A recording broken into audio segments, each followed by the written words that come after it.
Companies operating in Africa engage with their environment and communities in a range of different ways. Interventions span from philanthropy and CSI to corporate social responsibility and creating shared value.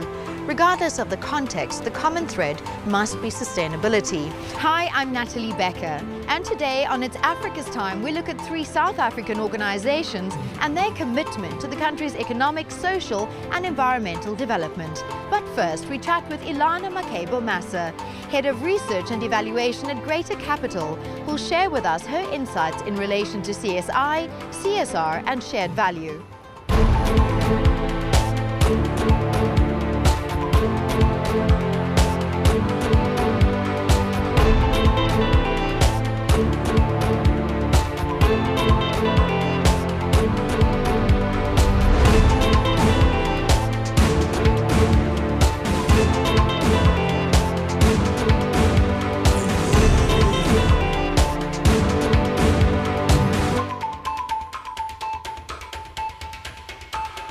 Greater Capital is a social investment consultancy. We provide advice that helps corporates develop and contribute to socioeconomic development in the country. Shared value is a new trend. It's looking into doing business with a long-term, sustainable view that helps the bottom line, the financial returns of a business, but also the society, the communities and the environment around it. Each company needs to find a shared value strategy that really works for them. Each strategy needs to look into at least 3 key components. One of them is understanding who their stakeholders are. So who are the people that have an impact on the business, and who are the people that the business is actually impacting. Corporates need to understand where their new markets will be coming from. Where is the demand going to grow? Making their own business sustainable. The third key element is to understand how stable is their supply chain, and if not, their responsibility and be to grow that supply chain for themselves.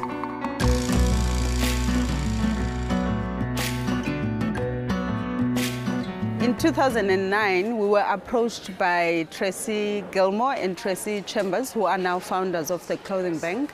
The idea worked perfectly for us because it actually gave us an opportunity to do 2 things: take care of our surplus clothing and make sure it's distributed in a way that's more responsible and more efficiently.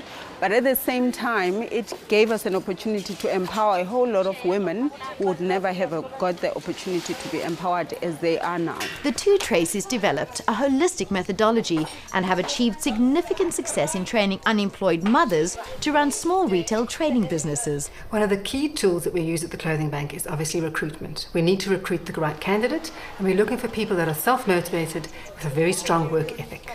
We have a holistic approach to training. Our coaching is the glue that keeps our organisation running. All women meet with a life coach for 2 hours every 2 weeks, and she helps them work through any personal barriers that they may be having towards their success. Each woman is allowed to spend 2,500 Rand at the Clothing Bank. They don't have 2,000 Rand in their back pocket, so we lend them 500 Rand to get started, and they go out into the communities, sell that clothing, and come back with a profit and buy more clothes. We suggest that the women mark their clothing up by 2.5 times what they purchase it for.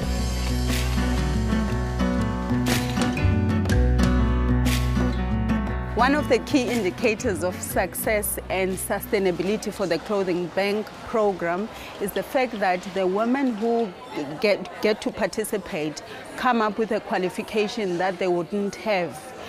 For example, the program ensures that their skills translate to a NQF level 4 qualification, which is an equivalent of a matric. It means even if we're not involved with those women in the few years to come, they will have a skill where they can actually get jobs or do some other meaningful things about their lives.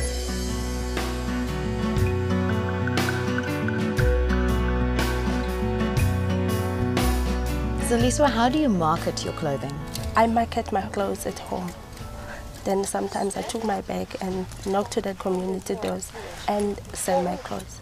Zaliswa sells men's, women's and children's clothing, as well as linen and accessories to members of her community. This year, 101 women like her earned an estimated 3.1 million Rand in their collective business, which they invested towards their families' living conditions and education, becoming financially independent and planning their future business. The Clothing Bank to Woolworths is an empowerment program where we have an opportunity to empower women, which is a part of our bigger vision. Investment by committed corporate citizens like Woolworths often spans the spectrum of engagement. And having just visited a key beneficiary of the company's corporate social responsibility, we now look at a shared value intervention and how it creates economic value in a way that also creates value for society.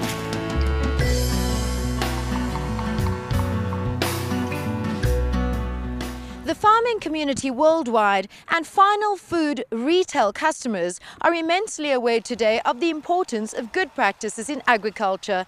For example, we know that excessive use of pesticides can impoverish agricultural soil and can eventually lead to certain pests being more resistant. With their Farming for the Future initiative, Woolworths encourage and monitor sustainable farming techniques at the farms, which supply fresh produce to their stores.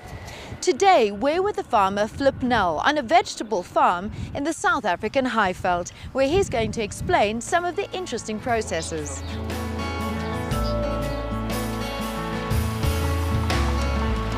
Tell me, who sets the standards of practice for the farmers who partake in Farming for the Future?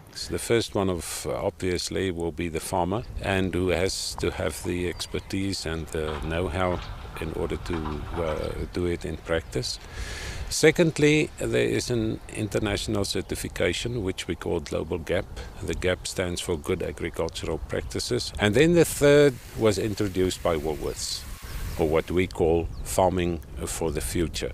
And that is a set of standards to which all your agricultural practices will have to comply. In that Woolworths has outsourced the auditing function to a private company of experts. They visit the farms annually, and then they monitor all the aspects, different aspects of Farming for the Future, to see whether a farm is complying to all the requirements.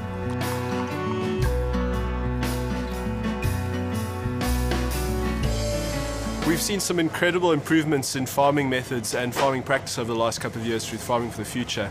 Big reductions in pesticides, chemicals, fertilizers, big increases in compost use, and the promotion of water management, which in a water-scarce country like South Africa is a really big contribution.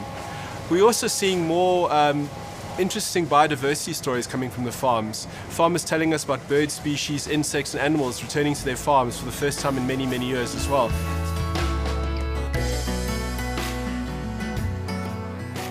The advantage of having your own nursery, that you can make sure that you comply to all the demands and the requirements that's going with Farming for the Future. The other advantage is that when you take your seedlings from the nursery, it can be transplanted very quickly without giving the plants that shock of transport or maybe waiting a couple of days to be transplanted. When agricultural practices are not focused on sustainability, after a certain number of cultivations, the soil becomes depleted. Yet, on a crop-growing farm, soil is the most important resource. With Farming for the Future, soil life is managed through the introduction of organic material in the form of compost. Microbial life in the soil is an invisible workforce that restores its structure and texture. Therefore, not only does compost feed the plants, but it also improves water, oxygen and nutrient penetration in the soil. If you've got healthy soil life, you've also got balance in your soil. And where there's balance, the one or the harmful species cannot increase to such an extent that they can harm your crops. This greenhouse is a classic example of where old technology and new technology can be combined. It is totally enclosed, enabling the use of insecticides to be completely eliminated. And by using mulch, aerating the soil properly and disinfecting everything that enters the greenhouse, disease-causing microorganisms are prevented from entering. So all in all, we can say that by applying the modern technology, you can reduce your costs, increase your yields, and make more efficient use of all your resources, like soil, like water, and also fertilizers that you've got to apply.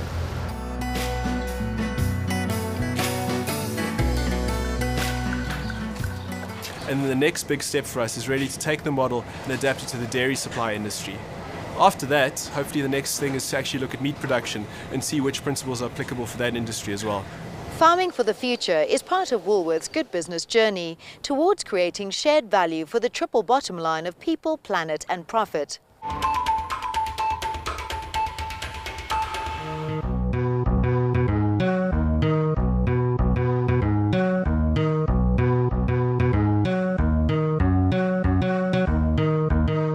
There's no need to get so chain. I'm about to make go on this rap game. And like in sang Agdala, things ain't the same. PPC is the leading supplier of cement in southern Africa. The company's commitment to corporate social investment emphasizes skills development and job creation in the context of high national unemployment. It's Africa's Time visits Time for Change in Johannesburg and the Field Band Foundation in Kimberley to look at the holistic impact of this investment. Time for Change has various income-generating projects, including a micro-bakery, handicrafts, and most recently, a sewing project, all aimed at helping adults and children who are living on the streets. There are over 30 full-time members working in the cooperative now, and today we chat with Barbara Hill, founder of the project, Francie Shaniwa, and Siyabonga, a remarkable young man who's overcome tremendous challenges and is an inspiration to all who meet him. Most of the people that we are having here are brought here by police, and some are brought by the other NGOs. So NGOs like New Life, they always go out to get the girls from the streets, and they are the ones that brings the people to us. PPC identified this project as far back as 2004. We wanted to look at a project where we actually empower people and it's got a lasting effect. Social issues are a business, and in a business you invest to make money. In this we invest in people to change lives. This place is a buzzing of skills development. We started with a bakery, but we have found that the bakery has become a cash cow, and using that funds we've gone into sewing. The whole idea is to have this place as a manufacturing center, employing and run by people who have been marginalized before, people who have lived in the streets, people who have been abused, people who have grown up as orphans. PPC invests in equipment for these income-generating and skills development projects, with Francie Shaniwa also providing business strategy mentorship. The sewing business' main products are uniforms, protective clothing and hospital linen for public and private institutions in different southern African countries. Keep asking yourself why you fit ganj. Ask your chick cause we are being show visa. I'm still hiding her like I'm doing to this beat.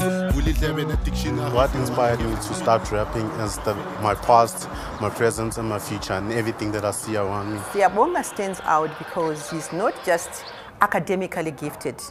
He's also an artist. He's a child who has conquered all the disadvantages that he has faced and is standing up. Well, my personal journey was difficult, was hard. I've been through a lot in my life. At TFC, I've learned a lot to communicating skills, to work with people and to do different things. When he arrived, Siyabonga trained in virtually all the skills that the centre had to offer, and he studied hard at the school where Time for Change enrolled him. As a result, he's now studying engineering at the prestigious Wits University in Johannesburg. Well, at Wits, I'm studying mechanical engineering. It's my third year. I hope one day I'll own my own charity organization working with disadvantaged people and abused women and children. My dreams for the future of Time for Change is to have these children running this shelter one day, when I'm no longer around, because I've seen it has helped so many and it has changed so many lives. 2 decades ago, no one had faith in the city of Johannesburg, but what happened next was one of the world's most fascinating experiments in urban renewal. Fortunately, Johannesburg is quietly winning back its inner city core. The future also seems brighter by those ignored by urban development, if NGOs like this one can get all the support they need to give them something to build upon. Time for Change is the provider of outfits for the Kimberley Field Band, another organisation supported by PPC with funding. So let's meet next in Kimberley, in the Northern Cape Province, and listen to their beat. Setting up percussion. 1, 2, 3, and. Come on, ready? And 1, 2, 1, 2, 3, and. The Field Band Foundation has bands across South Africa, 4 of which are proudly sponsored by PPC. The Kimberley Band has been coordinated by Peter Papi Aaron since 2005. Peter's passion for the band, along with their hard work, have earned them first place in the National Field Band Championships for 4 consecutive years. The foundation tutors 3 groups in Kimberley's townships, which all rehearse for 4 hours a week. It's Africa's Time was invited to one of these rehearsals in preparation of their performance at the regional festival.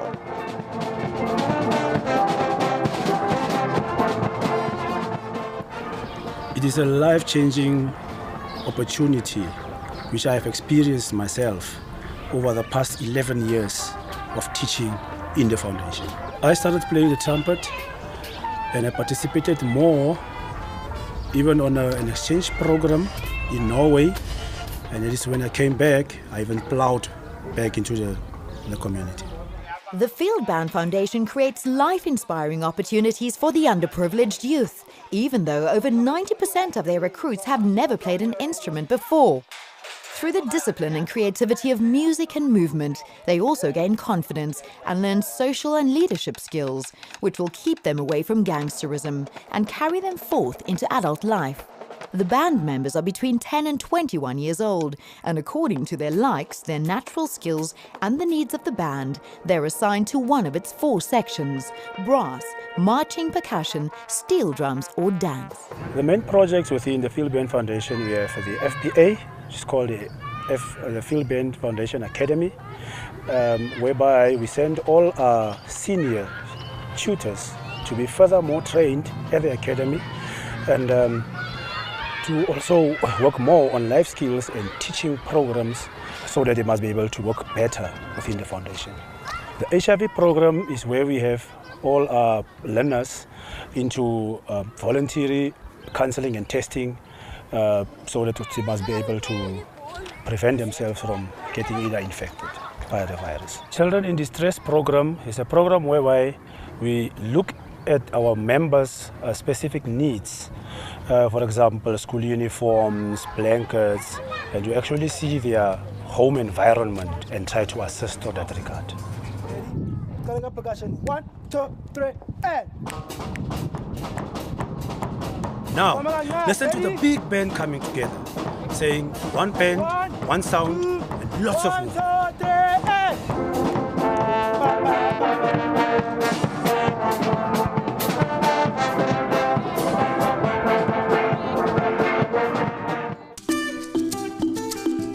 We end today's program by taking a look at innovative and sustainable healthcare. First, we witnessed the Best Care Always campaign being implemented at Mediclinic Vergeleken. Then we see how quality healthcare can be made available to a broader section of society through intervention and training. We support the Department of Health's vision of greater access, affordable, quality healthcare as proposed by the National Health Insurance Scheme. This is in line with Mediclinic's commitment to a sustainable South African healthcare future. We believe that we have to focus on infrastructure and innovation. This is critical in this context, and therefore we will continue to invest significantly in capital projects, in new equipment in order to enhance our business.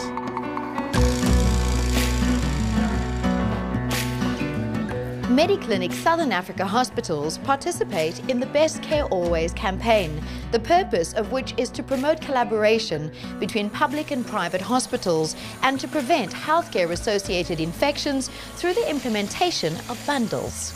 Healthcare-associated infections are associated with hospital care. So if you do develop an infection in hospital, it's often healthcare-associated because of the devices we put in, things like central lines. Central lines are not put in non-critically ill patients. They're put in often in emergency situations. So CLAPSI is central line associated bloodstream infections. And the big thing with regards to prevention is actually the correct sterile insertion of the line. These common best practices or bundles may sound complicated to some of us, but they are crucial in understanding the importance of collaboration to ensure patient safety and sustainable healthcare management.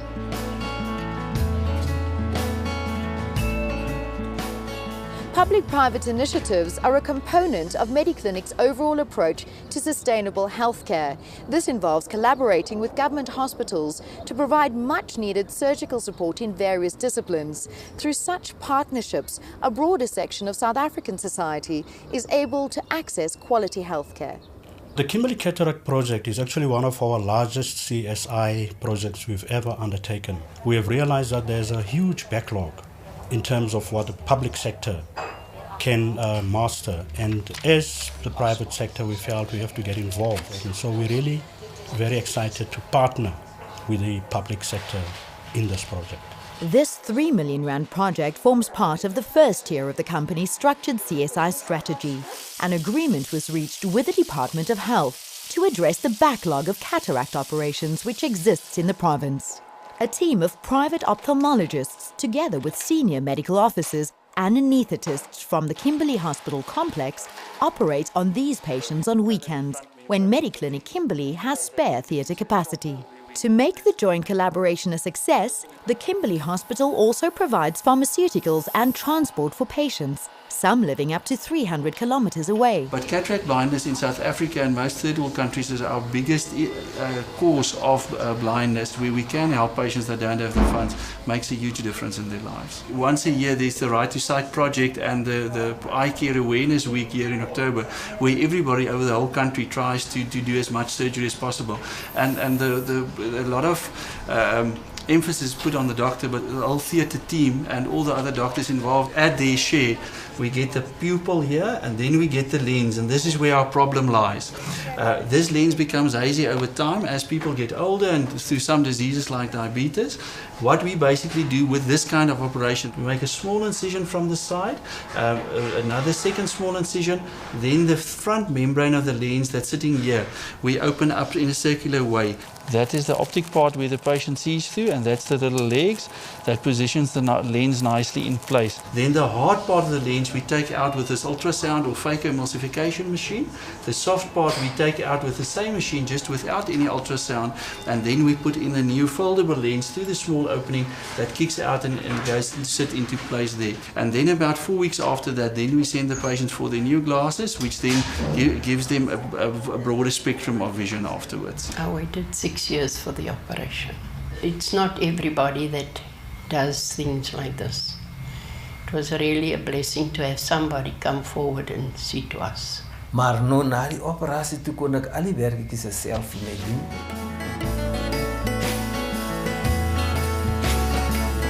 Many of the challenges that the Southern African healthcare sector faces are universal to the rest of Africa, such as the very high burden of disease and the critical shortage of healthcare professionals. To overcome the shortage of healthcare professionals, particularly nursing professionals, Mediclinic took the deliberate step to become a registered tertiary education institution. Today we have 6 learning centers, 2 satellite campuses, and we train more than 1,000 nurses on an annual basis.